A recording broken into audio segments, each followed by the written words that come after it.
ప్రభు యొక్క ఘనమైన నామాన్ని బట్టి ప్రతి ఒక్కరికి వందనాలు చెల్లిస్తున్నాను. ఈ ఉదయకాలాన్ని సంఖ్యాకాండం 6:25 యెహోవా నీకు తన సన్నిధిని ప్రకాశింపజేసి నిన్ను కరుణించును గాక. ఈ సంవత్సరంలో చివరి నెలలో మనమున్నాము. చివరి నెలలో మనకి అడుగుపెట్టి చివరి నెల ముగుస్తూ ఉన్నప్పుడు డిసెంబర్ నెలలో జనవరి నుంచి ఇంతవరకు దేవుడు ఎన్ని కార్యాలు చేశాడో, ఎలా నడిపించాడో, ఎన్ని పరిస్థితుల నుంచి తప్పించాడో వాటన్నిటిని జ్ఞాపకం చేసుకున్నప్పుడు డిసెంబర్ నెలలో నుంచి సంతోషంగా జనవరి నెలలోనికి అడుగు పెట్టడానికి కృపనిచ్చేటువంటి దేవుణ్ణి అత్యధికంగా మనం స్తుతించవలసిందే. కేవలం విశ్వాసం ద్వారానే ఈ సంవత్సరం అంతా దేవుణ్ణి కృపనిచ్చి, నడిపించి, బలపరిచి, నువ్వు అడగకుండానే అన్ని సంగతులు జ్ఞాపకం చేసుకొని, ప్రతి బలహీనతల నుంచి తప్పించి, ఆయన నీతో పాటు ఉండి, నేను లేవనెత్తిన విధానాన్ని బట్టి నువ్వు అధికంగా ఆయన స్తుతించాలి. ఆయన కృపచేతనే ఆయనైతే అహంకారులు ఎదిరిస్తాడు, దీనిలో కృపను అనుగ్రహిస్తాడు. ఆ కృప వల్లే మనం ఏమైనా అయితే అయి ఉన్నాం తప్ప మరి ఇంకేమీ లేదు. నీకు అనుగ్రహించబడినటువంటి కృపను అంతటినీ నిష్ఫలం కాకుండా నువ్వు ఉపయోగించుకున్నావు కాబట్టి నువ్వు సంతోషంగా డిసెంబర్ నెలలో నుంచి జనవరి నెలలోనికి అడుగు పెట్టడానికి దేవుణ్ణి కృపనిచ్చారు. ఆయన నిన్ను ఎంతగా ప్రేమించాడు, ఎంతగా బలపరిచాడు, అనేక మార్లు తన రెక్కల మాటను ఎంతగా దాచాడో నువ్వు జ్ఞాపకం చేసుకున్నట్లయితే కొన్ని సాక్ష్యాలు అయితే నువ్వు బయటికి చెప్పగలవు, కొన్ని సాక్ష్యాలు అయితే నువ్వు చెప్పలేవు. కానీ చెప్పలేనటువంటి సాక్ష్యాలను బట్టి కూడా నువ్వు దేవునికి ఎంతగానో కృతజ్ఞతాస్తుతులు చెల్లించాలి. ఈ క్రిస్మస్కి అందరినీ పిలిచి నువ్వు సంతోషించడం కాదు, నువ్వు వ్యక్తిగతంగా దైవ సన్నిధిలోని మోకరించి కన్నీరు కార్చి ప్రార్థన చేయవలసినటువంటి అవసరం.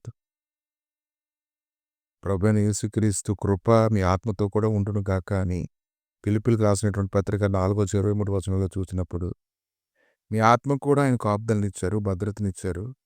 అన్ని విషయములలో నీకు యోగ్యత లేనప్పటికీ నీ కృప పొందేలాగా నీకు సహాయం దయచేశారు.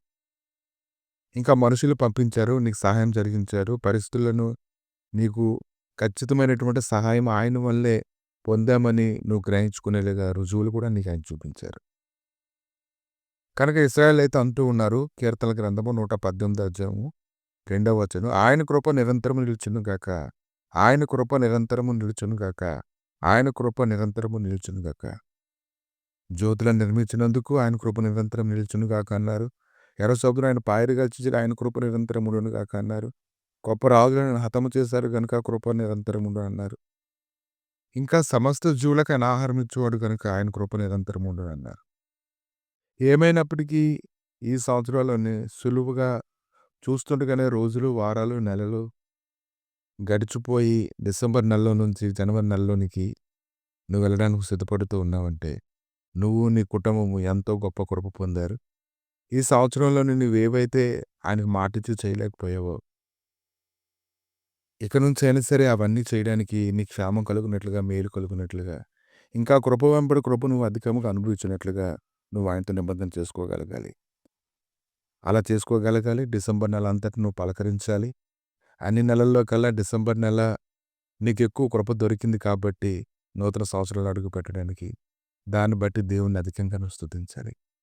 దేవా, మీ దయగలిగిన హస్తాలకు అప్పగించుకుంటుండగా ప్రభువా, నువ్వు చేసినటువంటి మేలును బట్టి, కృపను బట్టి అనేక మార్లు అనేక అపాయములలో ప్రభా, గాఢంధకారపు లోయల్లో పడిపోతున్నటువంటి సమయంలో కూడా నువ్వు లేవనెత్తి ప్రభా, నీ దుట్టుకరా నీ దండమును నాయన మాకు తోడుగా ఉంచి మా శత్రువుడు ఎదుట నాయన మాకు భోజనాన్ని సిద్ధపరిచి నీ కృపాక్షేమం మా వెంట వచ్చినట్లుగా సహాయం చేసినటువంటి దేవ, ఇంకొను తండ్రి నీ సన్నిధిలో నమ్మకంగా ఉండడానికి ప్రతి ఒక్కరికి సహాయం అనుగ్రహించమని బలపరిచి, స్థిరపరిచి, నూతనమైనటువంటి దేవులతో నింపి నడిపించి ఇంకనూ బలపరచమని యేసుక్రీస్తు నామములు అడిగి వేడుకుంటున్నాము తండ్రి.